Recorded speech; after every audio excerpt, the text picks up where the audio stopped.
What is up, my dudes? If you guys are following along with my channel, you know that the Goldwing let me down at the worst of times. I was heading out for a 4-day trip from Spokane, Washington to Reno, Nevada with 10 other of my favorite dudes and only made it about 100 miles south before the old girl started releasing the sweet, sweet smell of antifreeze out her polluter holes. I ended up blessed enough to restart the journey on my buddy's 1992 electric glide the same day, and it turned out to be quite the adventure. I made a video about it you can check out on my channel, the 2024 Group Ride Experience. But this video is going to be about my continued journey with the Goldwing, diagnosing a blown head gasket and the steps I took to getting her back on the road. I'm by no means an expert on the subject and probably could have performed a bit more research before delving into it, but I think that makes the video all the more interesting and it provides me the opportunity to make the mistakes so you don't have to. First things first, and for me that was rallying up my good friend Shane to make a 3-hour round trip with me to retrieve the wing. I'm sure it was the last thing he wanted to do after getting home from our journey through Idaho, Nevada, and Eastern Oregon, but he's one of the solidest dudes I know and didn't even hesitate when I asked. I guess that's a common burden of owning a trailer. She's still here. I made the decision to leave the wing in Colfax as we completed the road trip, and I was a bit relieved to find it, along with all of its parts and pieces, still parked off of a side street in Colfax. So the signs leading up to a blown head gasket diagnosis are pretty clear. First, and the most prevalent, is the smell of antifreeze coming from the exhaust, followed by a loss of power, poor fuel mileage, and overheating of the engine. After you begin looking into the problem, you'll likely find oil in the cooling system, either floating around under the radiator cap or in the overflow. You'll also find coolant in the oil, which turns the slick black oil to a frothy looking chocolate milk. If you think you've fallen victim to a blown head gasket, it would be wise to perform a combustion leak test to verify the symptoms you are dealing with are in fact a blown head gasket. Replacing the head gasket is a big job, and you want to be sure it needs repair before delving into it. There are other issues that can give you the signs of a blown head gasket, but in reality are no more than a 30-minute repair. I'll touch on those later in the video. I picked up this test kit from Harbor Freight, and although it's a piece of overpriced junk at $37, it was able to perform its job after I broke free the one-way valve in the diffuser. The way these test kits work is it basically sniffs the air out of the radiator and diffuses it through a blue liquid which reacts when combustion gases are present and changes the color to yellow. I'd recommend following the instructions to whichever test kit you use, but for mine I just removed the radiator cap, filled the vial to the indication line, started the bike, and using the puffer ball, I sucked air from the radiator through the diffuser and blue liquid, which quickly turned yellow, indicating combustion gases were making their way into the cooling system. Like I mentioned earlier in the video, the test kit didn't work for me straight out of the box. With the tight seal around the radiator cap, the puffer ball wasn't able to pull any air through the diffuser. I think there's like a little one-way ball valve in there to keep the blue liquid from dripping out of the bottom, kind of like a hamster's water spigot. So I ended up putting about 60 psi of compressed air through the bottom, and it opened up with a pop and worked fine after that. With confirmation that the head gasket was in need of repair, I got the motorcycle into my shop and began disassembly. This whole process was especially bitter for me because I had just completed a timing belt change and had the seat, fairings, radiator, and timing belt covers off with under 100 miles ago. If you're looking for an in-depth process of what and how to remove all this stuff, check out my GL1200 timing belts replacement video on my page. I'm going to gloss over this process in this video and get straight into the meat and potatoes of it. After all the usual inconveniences are removed from the bike, the next step is the engine crash bars. I started here on the right and began by removing the 4 10mm bolts holding the 2 upper U brackets to the frame and made my way down to the lower carriage bolt. This bolt actually goes clear through the bottom of the engine and through to the other side, so you may need a friend or a clever way to keep the other side of the bolt from turning. After the nut is off, you can use a hammer to dilly-dally the bolt toward the other side of the engine and out of the way. I didn't know this at the time, so I made my way to the 4 12mm bolts holding the exhaust to the head to gain a bit of additional clearance to get the crash bar's lower brace free from the 2-wheeled monolith.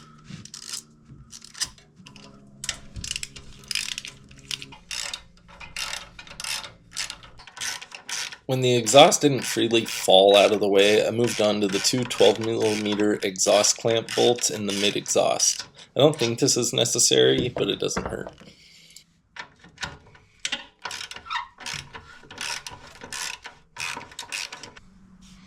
With the added wiggle room, I was able to get the exhaust to drop down far enough to clear the head. At this point, I also figured out I could use a hammer and my broomstick to hammer the bolt back out of the way to operation style wiggle the crash bar free from the engine and exhaust.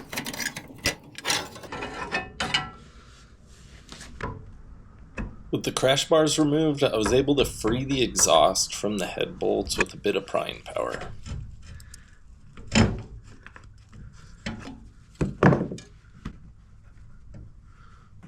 This gave me the first look into the exhaust ports, and it was pretty apparent which cylinder had blown. You can see here how the front right cylinder's exhaust port is sooty and dry, while the rear exhaust port is mucky and wet, indicating this cylinder to have the blown head gasket. I got a few comments from my friends saying that I shouldn't have been getting smoke out of both of my rear exhausts due to a blown head gasket. You would think it would only be one side because typically one cylinder will be blown. But what they and most people don't know is that the Goldwing has a 4-to-2 to 1-to-2 exhaust. All 4 cylinders' exhaust gases commingle right in front of the rear tire before splitting into 2 again and out the rear sides of the bike. So with the cylinder confirmed, I move on to the other side to complete the same process. Even though the left side technically has nothing wrong with it, I figured the right side's blown gasket is due to the age of the bike, going on 44 years now and 66,000 miles, and it can only be a matter of time before this side gives out on me as well. The left side's crash bars is set up a bit differently than the right, but if you're going at this endeavor yourself and can't figure it out, there's nothing I'm going to be able to explain to help you. Minus the dance of getting the lower mount free from the exhaust, it should be fairly straightforward. With the crash bars removed and the radiator out of the way, I move on to the painfully familiar process of removing the timing belt covers and setting the engine to top dead center. At this position, the 2 camshaft timing marks and the drive shaft timing mark should align with their indication point on the case. Pop quiz, hotshot. Why do we put an engine at top dead center for so many crucial maintenance procedures? The main 2 reasons I've thought up are we obviously need a reference to align the crank and the cams when it comes time for reassembly, and I'm fairly certain at this point of the stroke, all the valves are closed, so in an interference engine like this one, at top dead center we should be able to rotate the crank free of the cams without fear of kissing the valves to the pistons. This is only my speculation, and I want to hear what you guys think in the comments below. With the timing cover and belts 86, you're ready to move on to the cam pulleys. It's probably best for you to use a wrench for this. You can keep the cam pulleys from rotating by sticking an extension into the bolts behind the pulley, but I'm getting pretty well seasoned on this project, and for me it was time to pull out the power tools. These impact drills also work great for this application, but you do run the risk of rotating the cam and slamming the valve into the piston, so proceed with caution. After the cam pulley bolts are removed, you should be able to shimmy the pulleys free from the cam, ensuring not to lose the woodruff keys for each cam. It's also behooving to note that the pulleys are identical but run opposite on the other side of the bike. The right pulley will have an R on it, which will be run facing out and seen. The left pulley still has the R on it, but it's run in with the R facing the engine. With the cam pulleys and their associated bolt, washer, and woodruff keys set aside and saved for reassembly, we can move forward with removing the 4 intake boots on both sides of the bike. 2 10mm bolts hold the intake boot down to the head, and they're each fixed to their associated carburetor with a Phillips head style screw clamp. Once the bolts are removed and the clamps loosened, you should be able to wiggle the intake free from the carburetor. And move on to removing the 2 8mm bolts holding the coolant fitting to the top of the head. And just like that, we're on to new and exciting things, removing the old aluminum valve covers. The valve covers are held in place by 4 hex screws similar to the timing belt cover. With these removed, you can pull the valve covers from the head to reveal the cam along with the 6 head bolts. It's good practice to place a tub under the head as you're removing the valve covers to catch any excess oil trapped within the cover. I'd recommend removing the head bolts in the same pattern as it's recommended to tighten them down. Top center, left bottom, right top, right bottom, left top. As you pull these bolts out, it's wise to place them in a cardboard template which allows you to place the bolts back to their original position upon reassembly.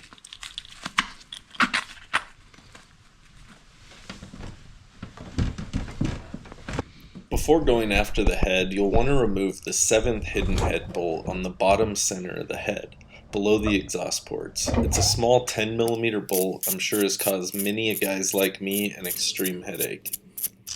Now before beginning the torture of the head with your dead blow, you should replace the top center head bolt and ensure it's threaded enough into the block to keep the head from smashing to the ground when it does finally break free from the engine block. I went at this task with everything I had. Gentle taps on the head around the intake ports evolved into more extreme strikes and onto near violent blows. At one point, I tried prying the head off by putting a 1-inch dowel down the intake port and then up the exhaust port to no avail. The right side head did finally end up breaking free after a good half hour of persuasion. And on the left side head, what I actually ended up doing was using a small, maybe 15-degree chisel to initiate the separation of the head from the block. With the chisel dead center between the gasket and parallel to the gasket seam, I gave it a few gentle taps and the head was pried from the block with no denting or marring of the crucial flat surface. Once the gasket seal was initially broken by the chisel, it made the removal of the head far easier than breaking it free with my mallet. With the heads removed, we get our first look at the cylinder, piston, and water jacket. From this view, we can clearly see the number 3 cylinder on the left had the blown gasket. The piston face is polished and clean from the antifreeze sneaking into the cylinder and washing away the carbon. It's also made apparently clear by the puddle of antifreeze sitting in the cylinder. The right side of the bike's associated head tells the same story. The number 3 combustion chamber is far cleaner when compared to the number 1 cylinder seen here on the left. Upon initial inspection, it seems the gasket blew here in the bottom right corner of the cylinder, right between 2 of the water jacket passages.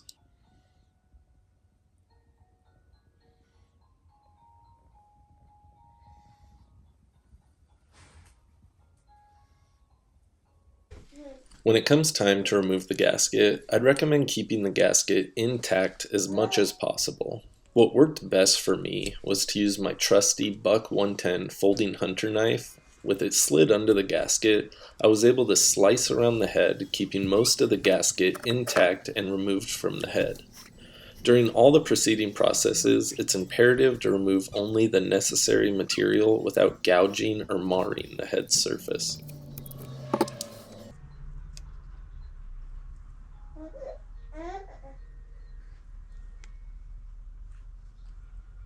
At this point or earlier, you'll want to remove the oil passage flute and save that for later. There's 2 rubber O-rings we'll replace before reinstalling. And speaking of fresh new parts, by this phase of the project, you'll probably want to have ordered your replacement gasket set. I opted for the complete Athena Top End Kit, part number P400210000974. The kit cost around $146 and it came with a bit more parts than I needed. There are a lot of options available online, but I've used Athena products in the past and have been happy with their quality. Also, for the price of 2 OEM gaskets, you get all of the following: 4 exhaust crush washers, 2 new valve cover gaskets, 8 valve gaskets,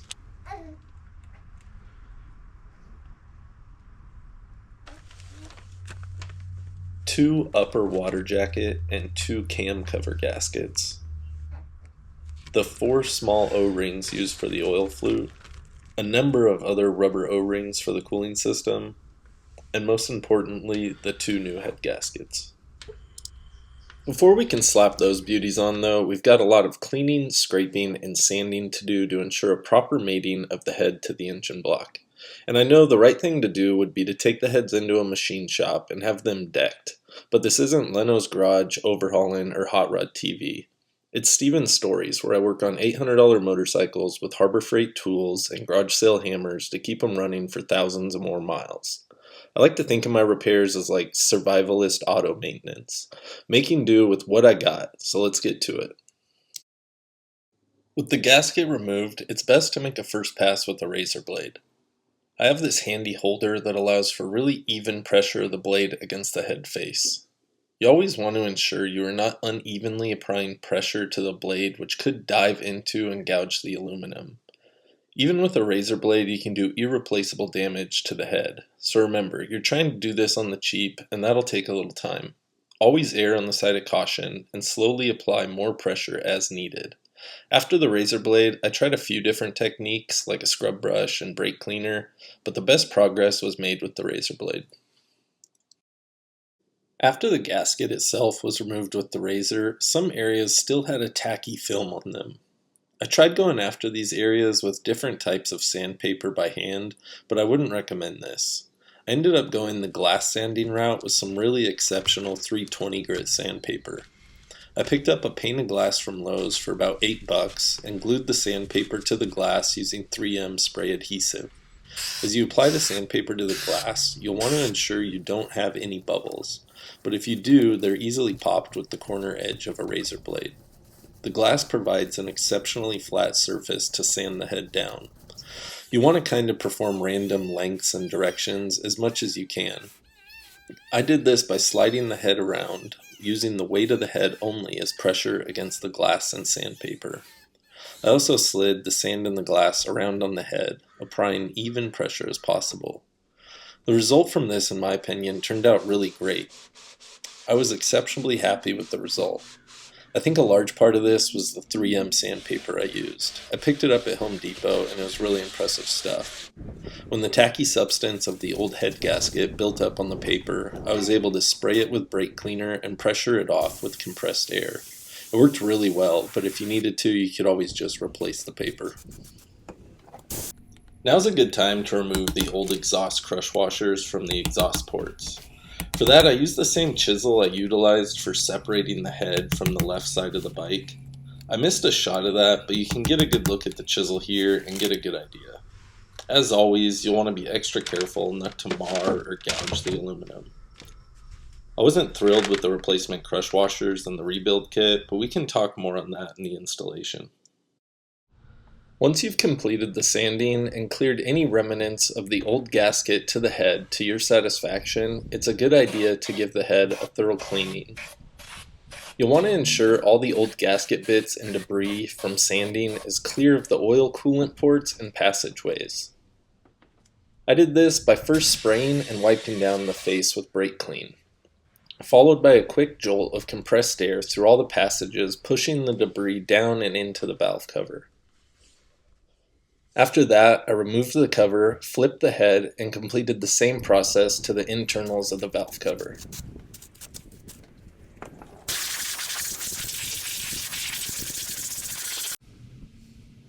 With the components of the head thoroughly cleaned, you can reinstall the valve covers, set the heads aside, and progress with cleaning the mating surface of the engine block.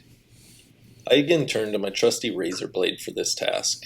I had thought about cutting the glass down to the size of the sandpaper and using it to clean and level the mating surface, but I was able to make good enough results with just the razor blade and hoped for the best. In preparation for reassembly, I removed the 2 old O-rings from the oil passage flute, cleaned the flute, and replaced the O-rings with new ones from the gasket kit. At this point, we should be ready for installation, and the last thing you want to do is clean both the head's mating surfaces as best you can. I don't know if the head gasket utilizes any type of bonding substance to kind of glue the two surfaces together, but it's a good idea to have the surfaces free of any oil and grit that may have been left over from resurfacing. I used brake cleaner and an old t-shirt for the final prep of the engine block and the head surface.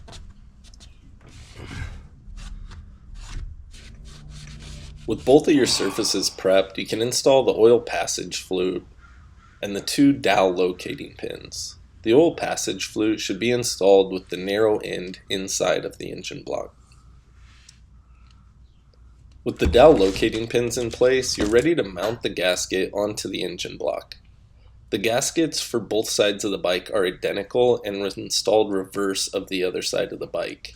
You want to ensure your gasket is placed correctly by verifying the oil passage port at the bottom of the engine aligns. I prepped all my head bolts with copper anti-seize. This not only allows for seize prevention of the head bolts, but it also allows for lubrication when torquing down each head bolt. With your bolts and torque wrench ready to go, you can gently place the head onto the dowel locating pins and lightly screw in one of the center head bolts to keep the head in place. Using the reference torque pattern, you'll want to gradually work all 6 main head bolts up to 40 foot-pounds. I completed one pass at 25, the next around 35, and a final pass at 40 foot-pounds, which about maxed out my torque wrench. After the main 6 bolts are set, you can lock in the bottom bolt with 6 to 7 foot-pounds. With the head set, we're onto the basic reassembly of the coolant passage, the 2 intake boots, and the valve cover. I'd forgotten to remove the old gasket on the upper coolant passage, which resulted in a leak later in the video. The leaked antifreeze from this location traveled down into the spark plug recess and out the weep hole directly onto the exhaust manifold, which initially made me believe I had not repaired the head properly. It was pretty emotional, but I was fortunate enough to locate the leak, clean the gasket, and move on to the next red herring I'll cover later in the video. I feel like I've probably forgotten to address these coolant lines up to this point in the video, but they're just compression fit with O-rings into the head. You can usually pry them up and out of the way with a large screwdriver and just pop them back in. They're held in place by the intake boots. When installing the intake boots, it's a good idea to have the screw clamps which tighten down onto the rubber fitting in a convenient place before the rubber boot is set onto the carburetor. From this point forward, we're pretty much smashing back together all the stuff we had taken off to get to the head. A couple points to note is to remember to install the crash bars before the exhaust is hooked up, and to remember to install the exhaust crush washers from the kit. As I tightened down these washers, they didn't really crush as much as I really thought they would. One possibility is they may need to be warmed up by the exhaust, so after getting her all hooked up and back together, I'll go back at it with the ratchet gun. I didn't want to push them too hard and strip the exhaust studs.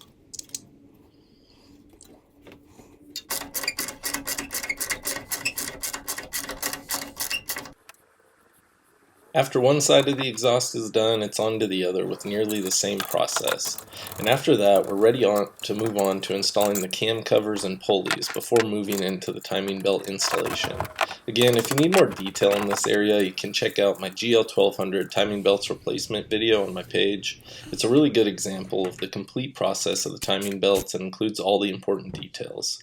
In fact, at this point, if you guys are enjoying the video and it helped you out in any way, consider smashing that growing like button at the bottom of the page. It really helps me know some crazy cool guys and girls are enjoying the content. With the timing belts on and a test rotation of the drive shaft by hand, we're ready to cross our fingers and fire her up.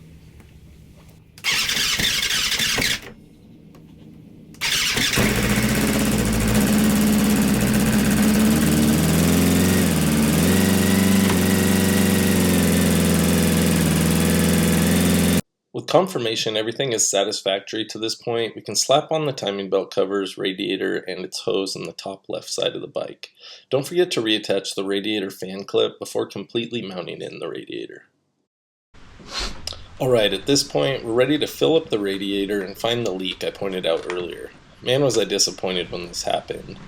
My thinking when I saw the steam start to pour out from under the bike was that the head was still warped from the blown head gasket, and I didn't sand it down far enough. This would have let the antifreeze into the combustion chamber, and because the crush washers never really crushed, it was just leaking straight out of the exhaust ports.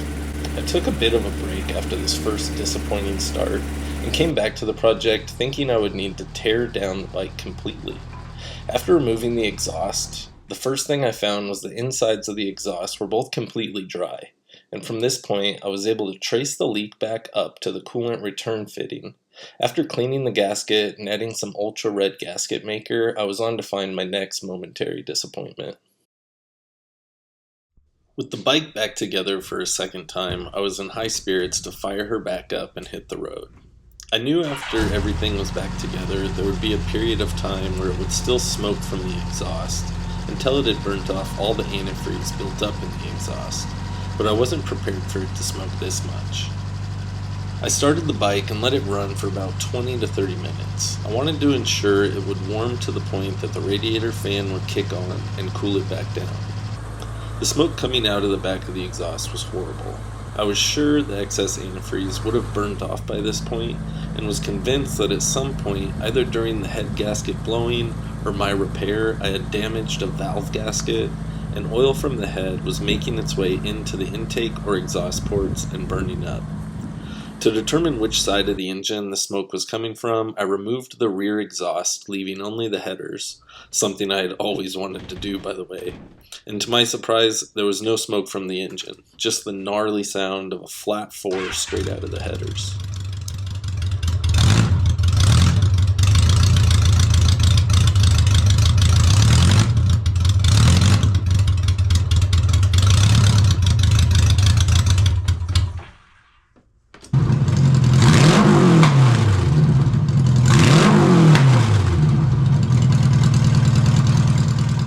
I ended up taking her for a spin like this, and the sound was completely intolerable.